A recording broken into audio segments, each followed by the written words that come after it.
Hello, everyone. We're starting our live event for financial education for teenagers, an event that will be live on every Thursday at 7 p.m. UK time for 30 minutes. I'm looking forward to receive my other guest.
Hello, hello, hello. How are you? Hello, Wojtek. Welcome. Nice to see you. Exciting event, yeah?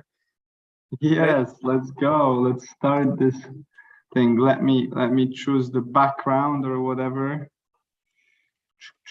So I have a nice and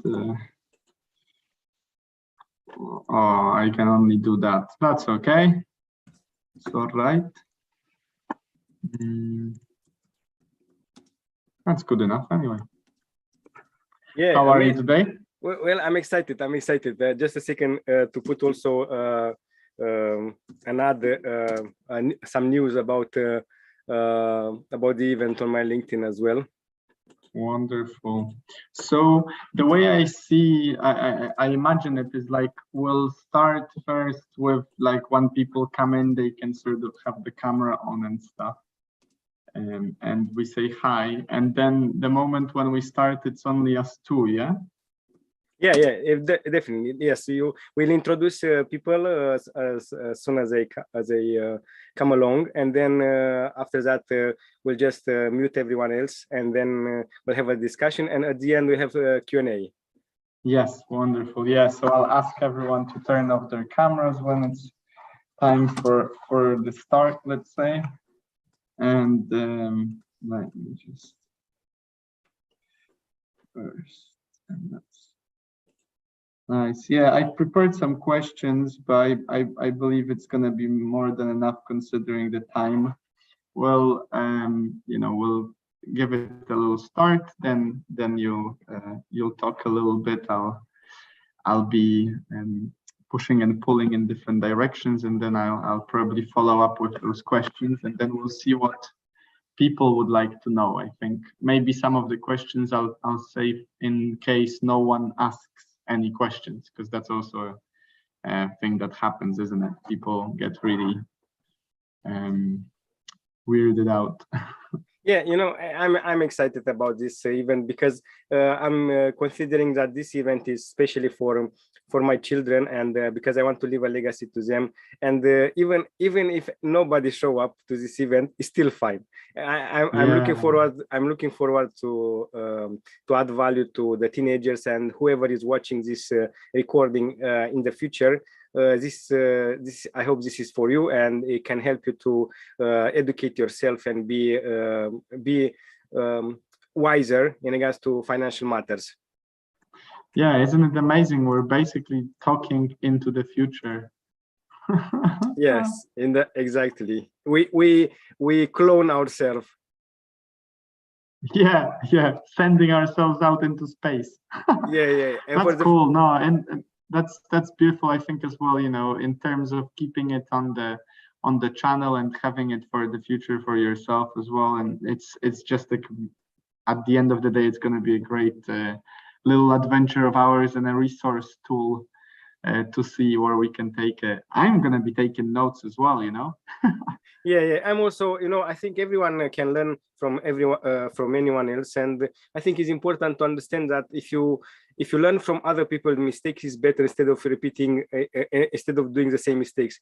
And you know, the school system does not teach you about finances, about how you can make sure that you understand the value of money and you understand what money really is. You know, because sometimes our school education teach you it's bad to think about money, it's bad to speak about money, but like Robert Kiyosaki said, it's important to understand how it works, because otherwise you'll work always for money instead of putting money to work for you. Yeah, definitely. And you're right also in, you know, what we talked about earlier. Many of us, including myself actually, and you mentioned that it was including you, like we didn't really get that kind of education early on. So it's only because I think of making money because I need to sort of keep myself together that suddenly I consider it. And yeah, I think ultimately it's going to be, I know that some of my friends are coming, so you know, this is going to be helpful for them for sure, especially that many of them are in the UK, so it's even more relevant, you know. Yeah, you know, it's important because you have so many options, but if you don't know about the options that you have, and if you don't know how the system works, you lose a lot of time and you don't understand why. Because, for example, at the beginning, I was thinking that, if you make a credit card and you start using it, it's okay, but it's important how do you use that credit card? How do you build your credit history? How trustable you can be if someone is lending you some money, how you can make sure that you will always pay back, and how you can take cheap money from one side and then you can generate more profit, give back the money that you take it as a loan, and then you keep the profit. So you also have this tool at your disposal, but it's always important how you are the person, you know, because always that's why you have a credit history, you know, a credit file. So that's why there are these kind of systems that checks your credit history, and it's important to make sure that you always play within the limits. And because otherwise, if you become reckless, nobody else will want to do business with you. Yeah, definitely. And I think it's good to start with this, because many, I mean, I think overall nowadays credit cards have a very bad reputation. You know, it's almost I know that up until recently, I would consider myself to be a bit of a credit card hater in terms of the idea of putting myself into credit, because come on, I'm already in debt with my school, you know, and it's like, why would I put myself in more debt? But if you know how to use it, it can be a great tool. It's just the ignorance that makes it so. Yeah, and also is the fact that it's important to understand, like Robert Kiyosaki said, what is good debt and what is bad debt. If you take debt to buy stuff, then this is bad debt. But if you take a debt to buy things that will give you cash flow, this is good debt. Because debt, you know, you take it out from the, so it's deductible because you buy with debt. And I think this is important to understand. Okay, I see that we have the first new entrance of Augustina. Beautiful. Let's go. Let's do it. Hello, hello, hello. Yeah, we have another one, Sandra from Edinburgh. Hello. Hello. Hello, Augustina. You can unmute yourself if you want. Oh. Hi, welcome. Hello, beautiful. Thank you. Hi, Sandra, welcome. Hi, welcome today to this education event, and I hope that we can add value to you as well. Welcome. I will keep it like that, like in a grilled view until everyone is coming. So I'll give you for another 5 to 10 minutes, and then it will be on speakers mode. So we'll have a discussion between me and Wojtek, and everyone else will be on mute. You can introduce yourself. I would like to know more about you, about what you do, and what are your plans for the future. Why are you here? Yeah. Hello, nice to meet you. My name is Agustina Del Fabro. I work with Wojtek. We work for a publication. So it's really nice because we get to know a lot of business people, and it's very interesting. And it also, well, it's making me discover new things. So I hope that with this webinar, I'll be able to understand a little bit more how to take care of my finance. Well, you are on the right place because I learn from my mistakes. So I hope you can learn from my mistakes and save time. And by the way, I know that you are from Italy.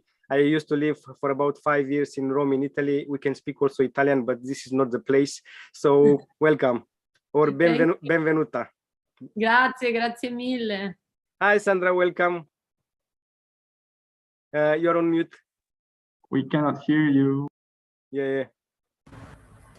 Sorry, can you hear me now? Yes, we can hear you clear and loud. Okay, yeah, so I'm from Spain, but I'm currently living in Edinburgh. And I did translation and interpreting, but I'm working right now in a phone company, and it's like a sales environment as well. And welcome. Sorry? Welcome. So what is the reason why you joined this education event? Well, I'm kind of starting to be interested. Like I have a plan of saving up money and invest it in like a flat in Spain, but yeah, I don't have a lot of information about this, and I would like to get a bit more instructed and understand it better. Well, you are on the right place because we'll talk about so many subjects. We'll have about 10 weeks, and every week we'll talk about a different subject. So it's important to understand how what are the different types of investments that there are on the market, and you need to consider it also about your age and what you want to realize in the future, and what is your psychological profile, because everything is important, you know. So the way how you feel, it says like I really love Dan Pena, and he says that we have 2 bank accounts. We have one normal bank account, and we have a special bank account, which is our emotional bank account. So it's important how do you feel and what is your risk appetite and your profile, to understand how you can navigate to this investment world, which is really complex, and it's important to educate yourself. So you are on the right place. Welcome. Thank you. Yeah. Beautiful. Okay, you can unmute yourself now, Sandra, if you want. Okay. You can mute. Sorry. Okay. Let's wait for another few minutes. Someone else to see. Let's see what time is now. So yeah, it's like we can give it 2 more minutes, but I wouldn't stress too much. I think it's worth to, to kick it off. Those who are supposed to come will come. Okay, we have one more. You just said we have one more coming. Beautiful. Hey. Hi, Connor. Welcome. Hello. You can unmute yourself because we cannot hear you. That's the best thing when I'm talking into an empty screen with mute on it. Yeah. Welcome. How are you today? Beautiful. I just heard you guys chatting about introducing yourself and what you're doing about the future, and that's really cool because I just got a job offer from the physical activity promotion assistant like an hour ago whilst I was at my other job, and I feel like insane right now. I'm buzzing. Welcome. Cheers, well done. Very good. Beautiful, good news. Exactly like Sandra That's said. amazing. Is that the sports one? Yeah, man, it's with Sports Wales. Like, I don't know if it's going to be the job for me, but like, it's definitely going to be a job that's going to take me to other places too. So we'll embrace what comes with that. It's good. Why did you show up here? What would you like to get out of this? Well, yeah, that's another thing I was thinking about. I feel like generally and speaking honestly, throughout my whole life, my family have struggled with money. And I feel like at this point, I choose to live differently. And I feel like it was synchronicity to Wojtek to come along and be like, hey, man, like join this thing. And, it's all about that incentive of making money work for you. Rather than working your whole life to scrape. Yeah, and it's important to understand how money works and what is good debt, what is bad debt. I think it's important to understand different options that you have, and to make yourself, to build yourself credit history that everyone would like to work with you, because by the end of the time, this is what matters, like what you leave behind. This is what will stick with you forever, so it's important to make sure that you leave a legacy, and a good one, and then you learn different options that you have, because the main idea is the fact that school system does not teach you about money. The school system teach you how to be a very good employee, how to be the best in your field of expertise, but how to manage other people and manage better your finances. Even if you study finance, for example, when I was at university, I asked my accounting teacher, what do you teach me now? It will help me in my business life. It is something practical, or it just teach me from a book, and then you don't know how to actually apply what you are teaching. So I think it's important to become a very good apprentice to the best people that you can be, and to understand the different levels. And we have a history here that we'll talk about in 10 weeks. We'll talk about different subjects that are connected, but as well, you have different steps on this ladder on the investment one in order to understand different pathways that you can take in life. So welcome, Connor, and you can mute yourself, and then we'll start the event. Thank you. That was beautiful. Welcome. Beautiful.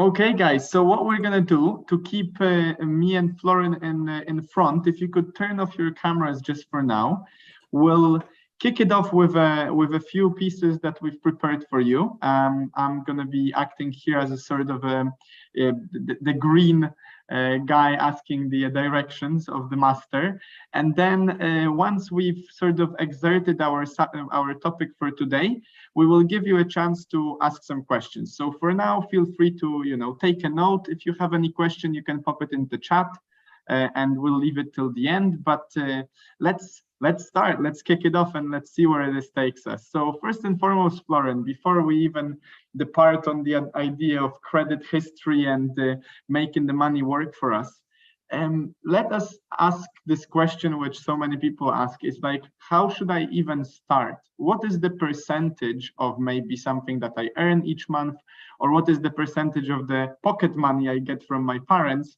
that I should leave on the side and then make it work for me? Well, I would start with a little story. I really appreciate the Jewish mentality about money. And this little story says that whenever you have £10, for example, or $10 or 10 euros, you should have five buckets. Yeah. The biggest one, you should be able to live on half of what you have. So, for example, you should live, if you have £10, you should live on £5, like an example. If you have £1,000, you should be able to live on £500 instead and save 500. But the 500 is divided in another 4 buckets. So the first bucket, it will be like 20% you should put into investments. So basically 20% of everything you have, you should think about putting into investment. Then 10% you should think about putting for charity money, the money that you can spare to give to another person that maybe is more unfortunate than you.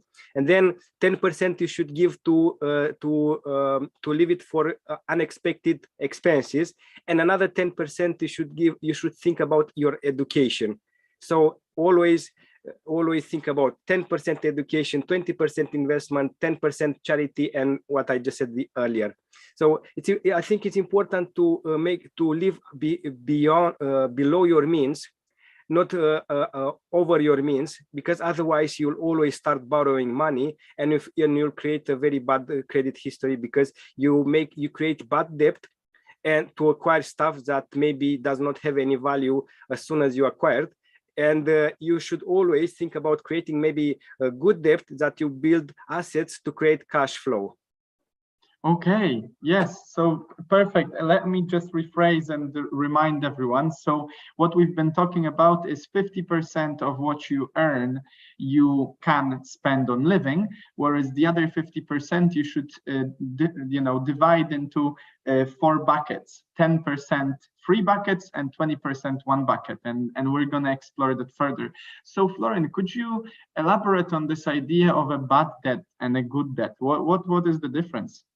Well, a bad debt is a debt that you create, for example, to buy different stuff that you think that you need, or maybe that stuff is cool and you really want to have it, but you cannot afford it. You cannot actually afford it. And what do? You take a credit card and then you start spending wildly on stuff that you don't actually need. So maybe you buy the things that you cannot afford to buy. Maybe you buy a car that is really expensive because you want to show off to your friends, for example, instead of buying a cheapest car and use the remaining money to do some investments. So it's always important to educate yourself well, and educate as well your friends or your brother and sister how to become wise financially, because otherwise you'll always work for money. So it's important to learn about saving, investing, and living below your means, so you can make sure that you can have something to work with. Otherwise you'll not have something to work with. And then you also can take a credit card. Even if you are 16 years old, you can still take a credit card, like an example, but always do not spend more than 50% on the amount that is authorized to spend on that card. So you can become a good person in the eyes of the banks, for example, of the lenders. And here, that's very interesting. And if anything, before we dive deeper into the credit cards, I wanted to mention something that really impressed me the other week. So I was, before I was quite against the idea of a credit card. I sort of perceived it the same way as any other debt that one gets themselves into, then to just scrape out and struggle and amass this debt even more. But I think this was something that we've actually discussed on one of our meetings, that especially when you have a stable income, and especially when you already have a debit card account, which is the account that just keeps your money, having a credit card, as long as you use it well, and as long as you think through how to manage it, as you mentioned, underneath the 50% cap, and knowing that you have enough money on your other accounts to pay back on time, it is actually no risk whatsoever. And then can you briefly explain to us what is so different about the credit and the debit card? Well, let's speak about the history of the banks. Yeah. So whenever you have a debit, the banks own you money. Whenever you have a credit card, you own to the bank money, right? Because you are spending the money. So the banks are interested to have good customers to lend them money so they can create more money out of the money that they are lending. And usually they have to have at least 10% cash at any time of the money that they have in the banks. For example, they need to have 10%, but the remaining 90%, they have to lend it to someone, right? In this case, they are looking for good people that are trustable and they can lend money. They are looking for customers like you can be if you are a good customer. I see. And if anything, maybe in the long run, which we might explore in the webinars to come, we could follow this idea of lending money to earn more money. So before we go into that, though, I wanted to ask then, what credit card to choose? What should we look for? Because there are so many options, and especially for a person like myself who has never had an experience with this before, it feels a bit overwhelming. I found 4 that looked cool. I found 2 that looked very great. And then my father pointed out that there is a huge fee to pay. What should we focus on? What should we look out for when we're choosing that credit card? Well, first of all, you look always to the, just a second. So first of all, you look always to the rates that you have. You look always to how much you pay per year for that card. You look at the beginning, probably it will be a higher rate than normal than regular customer, because still the bank does not know you, doesn't know if you are a good customer or if you are a bad customer. And in this case, they need to know more about you, and it's like a discovery journey. So I think it's important to work with the bank that you are in, and then create for yourself a credit card, and then start being a good customer, and then increasing the credit card limit. And once you become a good credit card holder, then the bank will send you an invitation to also, if you want to access also a loan, because you can build a history, and then you can have they know a little bit more about you, so they can lend you money for what you need. But again, make sure that you pay attention. What is good debt? What is bad debt? Do not take a loan or a card if you want to buy stuff.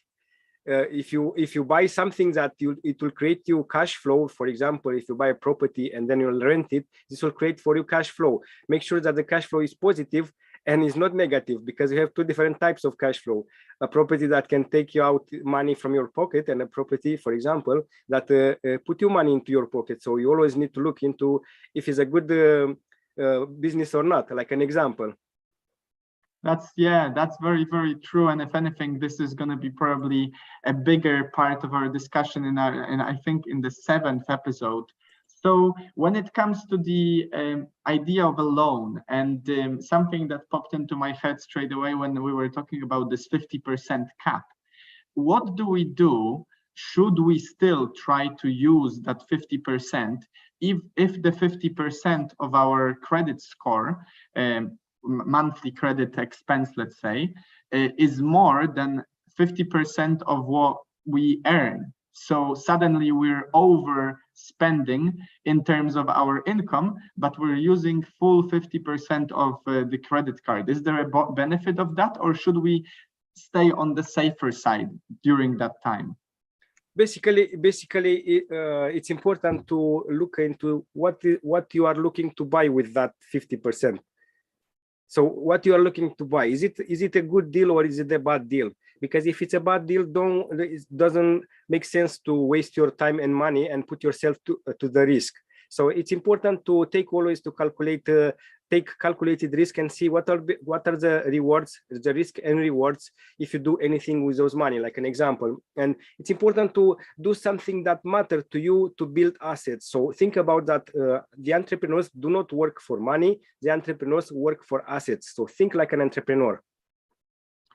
Beautiful. That's beautifully said. So let me rewind a bit, because I think this is we're sort of sharing this with our friends and everyone else who's gonna watch it in the future. But I think it's good to underline, especially from your perspective, what do you understand by that 10% of our saving money or investing money that we invest in education? What should that education be? Should I just buy whatever seems to be teaching me, or should I think about what this is going to teach me first? And what channels would you advise us to explore? Well, first of all, think about education means education that really build your future. So education that is also connected with action. Do not just buy like blindly courses that maybe you don't need them. So I think education meaning even, for example, being an apprentice for someone that is famous in your industry, for example, and maybe buy to that person a dinner, just giving an example, because you want to learn from that person. This is also means like practical education. This also, you should also have a budget for this, so you can impress that person, because you want to stick and learn like an apprentice from that person, because not always it's you can learn the practical things from the university. You learn the basics, but then when you hit your head into the real world, you realize that the university does not teach you enough to start jumping into this world. Basically, it's just giving you the basics, but does not equip you with the right attitude and the right skills and the behaviors. So I think it's important to learn the skills and behaviors from the best, and having a budget for yourself for this kind of spending time with someone that really matters to you, and make sure that you can sustain yourself. Of course, and I think this is really, really useful. If anything, maybe just as two being here, we should encourage people to also find themselves someone that can add value to them, especially in their respective fields. This is something that, you know, I'm very grateful for you to be sharing your time with me every once in a while, and teaching me how to do. So one thing that I know for two, at least, people in our call is important. I don't know if the third person also has this, but many of us enter the world of being an adult with a debt already. Because especially if you've studied in the UK, or if you've studied in a country that does demand you to pay for your studies, usually you go into debt. And this is something that always is at the back of my head. At which point should I start paying it back? And how does it fit into what we've just discussed, into this idea of, you know, saving 50%, spending 50%? Because theoretically, I do not have to start paying back my debt until a certain level. But at the same time, I'm thinking, well, shouldn't I work on it early on and start paying in small amounts? Is there any advice you could give us on that? Well, I would recommend to don't be in a hurry to pay back your debt. Don't be in a hurry. Pay it, but don't be in a hurry. So pay it because you need to be a good citizen, and you need to pay back your debt, but don't be in a hurry. Yeah, just take it slowly. Yeah, and if you can take cheap money and buy assets, do this on a continuous basis. So basically, take loans as much as you can, but do not buy stuff that you don't need. Buy assets that can create you cash flow. So like Robert Kiyosaki said as well, he's my favorite person. So always think about the cash flow. Yeah, think about, is it positive, is it negative, it brings money into my pocket, or it takes money out of my pocket? Because anything that takes money out of your pocket, it's a bad debt. So look about always, okay, what if I use a loan, or if I use, okay, what do I buy with this? So is it an asset, or is it a debt facility? And then you become even more with more problems. Of course, yeah, and I think this is really important to point out, especially to my fellow UK students, that actually there are different debts. Yeah, so this is something maybe worth noting that whenever we take a loan or whenever we take a debt, it's gonna vary in the interest rate, and that's the amount of money that over time you will have to pay on top of what you've borrowed. So for example, if you borrow from your mom, there might be no interest rate, but if you borrow from a bank, there might be, I don't know, a 5% on top. And depending on how aggressive the bank's policy or that particular loans policy is, it might become a bigger problem. So here, I think it really resonates with us all that there is no rush to pay back the student loan in UK, because the student loan in the UK, at least for us, as lucky as we were, is with barely any interest rate, if there is any. I don't believe there is any, but I don't there is an interest rate. Don't get me wrong, but do not be in a hurry. So pay as much as you can, and what the law said, because you have to pay it, and you don't want to be a bad citizen, and you don't want to have a bad credit score. But always try to think about, whenever you have a debt, what kind of debt I have. Is it a good debt? Is it a bad debt? If it's a bad debt and you buy stuff that you don't need, get rid of that debt as soon as possible. But if it's a good debt and you buy assets, do not be in a hurry. Basically, always calculate how much of my debt, how much is the cash flow? Is it positive? So basically, the value that this asset brings to me is greater than the value that I have to pay back the loan, for example. And in this case, it's positive. And maybe because you create a good credit history, maybe take another loan and buy another asset that also bring you money into your pocket. Okay, yeah, beautiful. So before we jump into the Q&A, I wanted to invite us, since we are starting this education journey with our listeners and hopefully with the people in the future, I think it's a good time, you could, if you put your mind and heart to it, read a book a week. So I was wondering, could you give us a few titles of the books that maybe people who are here to educate themselves financially or investing wise should check out? We've already heard some authors, but maybe there are some titles we could hear. Yeah, the first one, I think you shouldn't miss this book. Should be Rich Dad Poor Dad by Robert Kiyosaki. This is the first book that I would recommend to read, and also to read not just one time, maybe read it several times, and then start applying what you learn from this book, because this is where you learn about the good debt and the bad debt, what is the difference between them, and maybe also make yourself time and buy even the cash flow game that is created by Robert Kiyosaki, and start playing it. It's something like Monopoly, but in a different way. So if I would be my father now, I would teach myself, my kids, I would teach how to play with this game, and how to understand the value of the assets, that the assets can bring you interest, can bring you rent, can bring you, I'm speaking here not just about physical assets, but also I'm speaking as well about intellectual property. Maybe start writing a book that you can have royalties. Maybe start making a movie that you can have royalties. Maybe start creating a program that you can have royalties. Think about assets in different ways. Wonderful. And for this week, then, the first book for you guys is Rich Dad Poor Dad by Robert Kiyosaki. Definitely recommend.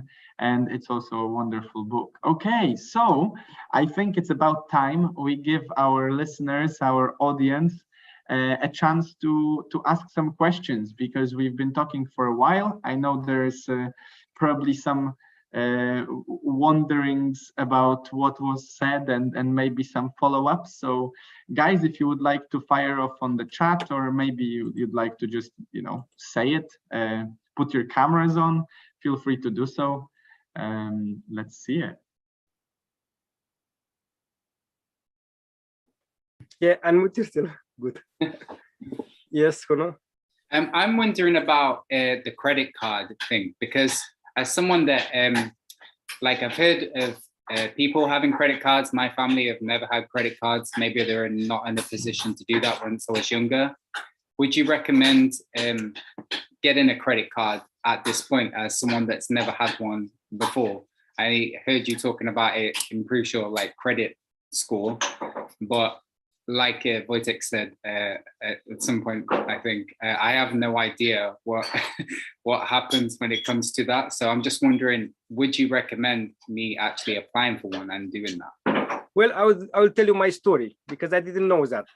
So firstly, when I applied for the credit, I didn't know that you don't have to overspend more than 50% of your credits, of your credit that you have the value, because it affects your credits, your credit value, your basically your rating. So it's important to always keep it under 50% of whatever they offer to you. So if they offer to you £800, keep it under 400. If they offer to you 2,000, keep it under 1,000 what you spend on the card, and always try to pay back under 55 days.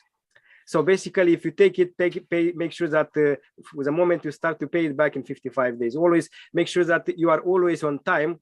You spend it, because whenever you spend it on the, whatever you spend on the card, it's private information.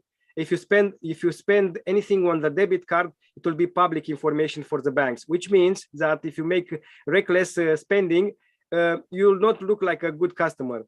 So always, if you want to buy different stuff, buy with the credit card and pay back the credit card on time. Awesome, thank you for that. That was a good answer. Beautiful, yeah, and maybe I'll pop in here just saying that I've had a discussion during one of my interviews here in Kuwait that a gentleman said that what he's been doing and his friends are doing is they just make sure also to have enough on their debit card before they spend it on the credit card. So the only thing the credit card there is for them to get the bonuses that the credit card might offer, as well as to keep that score going. So you're not spending any money that you don't have already, and you're still using the advantage of having that card. It just takes an additional click. Yeah, and Sandra. on top of it, and with this, I will after that I will listen, Sandra. On top of it, Connor, just I would like to say the fact that it is, if you have a good opportunity, you can use the credit card, for example, or even access a loan, for example, to buy an asset that can create you cash flow. For example, you have an opportunity to buy something that will create you on a monthly basis income. This is a good debt. It's not a bad debt. But if you do credit for buying stuff that you don't need, or maybe you cannot afford it, better don't do this bad debt. Awesome, thank you for that. That's You're welcome, Connor. You're welcome. Yes, Sandra. Beautiful. Sandra, do you have any questions? Well, I'd like to ask, is it advisable to get one? Or when is it advisable to get one? To get a credit card? Well, I would teach my kids to take it from 14 years old, if it's possible, but usually it's possible from 16 onwards. So if you have parents that would like to guarantee for you, so I would teach my kids to take a credit card as soon as the bank allow me. If the bank will allow me to have the kids from 10 years old and make a credit card to teach them how money works, I will do this, because it's important to teach, to understand that always keep it under 50%, make sure that you pay back on time, build the credit, and then start thinking like an entrepreneur, how I can build assets, what I can, because you can find cheap money and you can generate more than, for example, if you have a card like that is giving you maybe a 20% per year, which is a low rate, and in 1 year you can make maybe double or triple your money with buying an opportunity, buying and selling. For example, you buy an opportunity and you know that you already have you know that you have a buyer, so you know the seller, you buy the opportunity and you know that you already have a buyer, you know that is already money in your pocket. So why not using it if you can buy that kind of opportunity and then sell it immediately and have a profit on the money, pay back the loan, and also you keep the profit. Okay. Yes, and I go on, sorry. And is it good for either like investment, education, charity, that 50%? Is it just, or do you have to just use it for just investment, for instance? Do you get any profit for all of it that you put the money in, like if you use the money from the credit card? Well, firstly, you need to understand that whenever you use the credit card, you need to use it for things that matters to you, basically, but not for stuff that you don't need. So maybe buying things, you buy the things that you want to cover. For example, like maybe you buy the things that usually does not look nice into the bank, into a bank. If they look into your debit card, into your bank account, what you buy, basically to make sure that you are a wise person whenever you make you start spending. So use a credit card to start spending for the things, and then make sure that you have into your debit card the money that you need to cover the credit card. And then if you have an opportunity, it makes sense to use a credit or to use a loan, for example, and to buy an opportunity. But make sure that you become wise and don't spend on things that you don't need. And when we said about like the 50% to save and 50% to use it for investments, for things that you want to invest in yourself, for different other things, I speak generally, but with the credit card is about 50% under the line that they will offer to you. So basically, if they offer it to you £1,000, they just spend maximum 500 and pay it back in 55 days. So you don't have to pay any interest extra if you pay it back, and use the opportunities that you have. Look for, but you're not in debt, basically. And look for opportunities, and educate yourself to spend less, that you can to spend less. So basically spend less and use a loan, even if you spend less and live below your means, you still educate yourself and put money for investment, but to educate yourself in small quantities how money works, like in different investments. And it's important to start slowly, like to understand different options that you have, and then you jump, but you don't run before you learn to walk. Yeah, that's true. Yes, Agustina. Just two things. So when you talk about the 50% that we should be using for living, that includes, for example, rent? Includes everything. Okay, includes like the rent and food and whatever, but also, okay. Yeah, and I know, because sometimes it's difficult to live with 50%, but try to make this like a target to yourself. Okay. Well, we are lucky here, but I guess that most of the people maybe are not as lucky as others. And could you talk a little bit more about the rates of the cards, like credit cards? I had a credit card when I was younger, which was a very bad idea, so I decided to cut it off my life. But I know that you get a lot of you get like points, and it can really help you getting some discounts. But I want to understand more about the rates per year. So like you said, that we need to focus on the rates per year, but I have no idea how they work. So I would like to have a little bit more information on that. Well, definitely at the beginning you'll have rates between 25 to 35% per year, which means that if you spend £1,000, you have to pay back around £350 back, for example, because at the beginning the bank does not know you. Just give you an example. This is just an example, and then it's important to understand that the bank, firstly, the banks, not just the bank, but doesn't know you. Because you don't have a credit score. So how you can build a credit score? So it's important to as I said, to not spend more than 50% of whatever any bank is offering to you, and then pay it back on time as soon as possible. And then after that, do this maybe after a few months, after the bank sees that you are always on time, maybe go and ask for an increase in the limits. For example, you can ask the increase in the limits every 6 months. So every 6 months, you should speak with your bank. Every 6 months, you should speak with your bank to increase the limit. And then once you become a good credit card holder, customer, then you ask for a loan as well. But the loan, when you ask for the loan, make sure that you don't take the loan just like because for the sake of taking a loan. You take a loan if you want to buy an asset, or if you want to buy something that matters to you, and that matters, that create you cash flow, that cash flow positive. For example, something that or maybe you have an opportunity to buy under the market value. Let's give you an example. You have an opportunity to buy a house. Give you an example with, let's say, the house is 50K and you can buy it with 30K. This is a good opportunity that you cannot miss it, because it is under the market value. You need to make sure that you have a surveyor that is valuing that property, and that property says, yes, this property is valued at this price, and if you can get it like 20 or 30 or 40 or 50% under the market value, lucky you. do whatever you can to take it. But make sure that you look at the location, like an example, or maybe that you can rent it, that can create cash flow, because some location, some property, it looks awesome, but it seems awesome, but for example, you do not have the right location. Look at the areas that you have students, look at areas that you have companies where you can rent to workers, like an example. Look at areas that have some activity there, yeah, not dead areas where you cannot create, when you cannot rent it, for example. And you have two types of how to say, of how you can create value. You can create value to renting, which means cash flow positive, or you can create value to asset appreciation, because maybe the prices of the houses in that area will increase. But it's always important to look what are the development plans of the council in that area.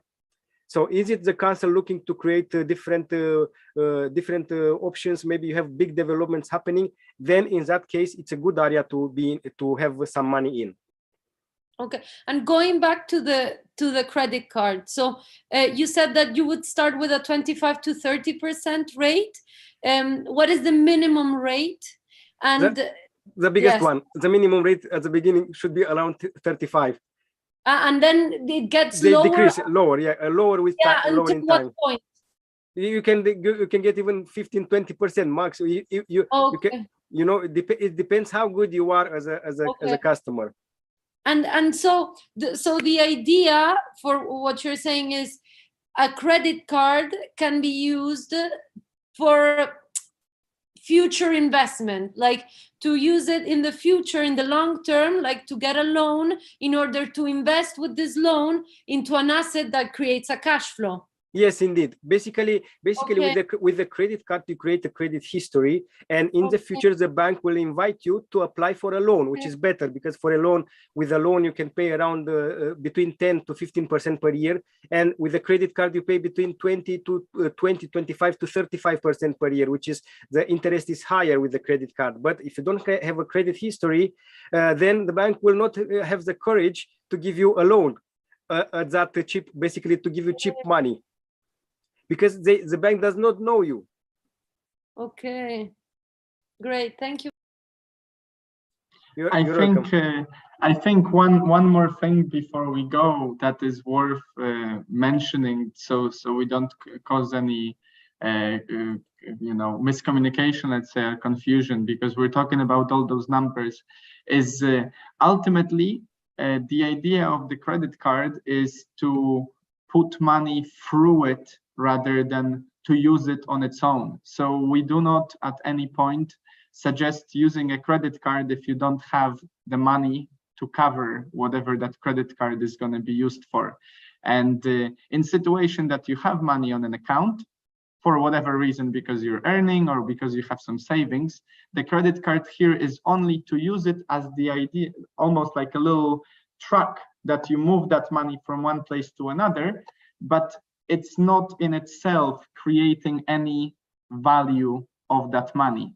You're just using the money through the credit card to, in the long run, as Agustina pointed out very well, create yourself the credit score. And this is something that we're going to explore even further about those investments in the future.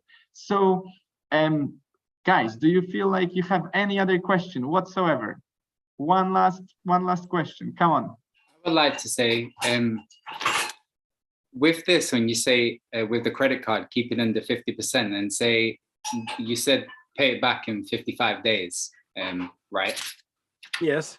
I want to know what kind of assets brings it back in 55 days. Like keep it close, because we'll speak in the next episodes, and because we'll have a lot of things to speak, because you have different kinds of assets and different kind of things that you can do quick and fast. But also, you know, you have you need to think always like think about balanced risk, and also think about risk reward, and always do not go over your whatever you can spend and whatever you can afford to spend and lose as well. So it's important to understand that what is you remember we spoke about what is your psychological profile, what is your how do you perceive risk? Are you a risk taker? Are you a risk? Are you a person that do not like to take risk? It's important to understand yourself. What kind of person am I, in order to understand what kind of assets you would like to invest in? Yeah. Cool. Thank you. You're welcome. Yeah, Wojtek. Yes. Do you think that's it? Wonderful. Well, thank you so much, Florian. I think that was very, very informative in the first sort of the start of our little journey. Thank you so much, guys, for coming. It's the beginnings are always the hardest ones, then it only gets better. So now you have an idea of what you might start. The action taken might be to start researching those cards or get yourself one. You might want to read the Rich Dad Poor Dad book before our next meeting. And for now, I guess, stay wealthy, stay healthy, stay happy, and thank you so much for coming. Okay, just a second, because I want to make a photo with all of you. Thank you for participating, and only 1 second to take a big smile. One moment, please. Just a second. Wojtek, can you make a photo, please, and send me over? Of course, yes. Thank you. No worries. Here you go, guys. Yay, 3, cheese. 2, 1. Yay. Go. Nice. You make Wonderful. a photo. You make a photo, right? Yes. Okay, cool. Thank you so much, guys. Thank you for coming and supporting us. And I hope to see you next week. Awesome. Thank you, Wojtek, for Good having night, me. guys. You guys were amazing. Thank you. Thank you, Conor. Thank you. Thank you, Agostina. Take care, Bye-bye. Sandra. Bye-bye. Bye, Wojtek. Bye, thank you. See you next week, Yeah. same time, 7 p.m. UK time.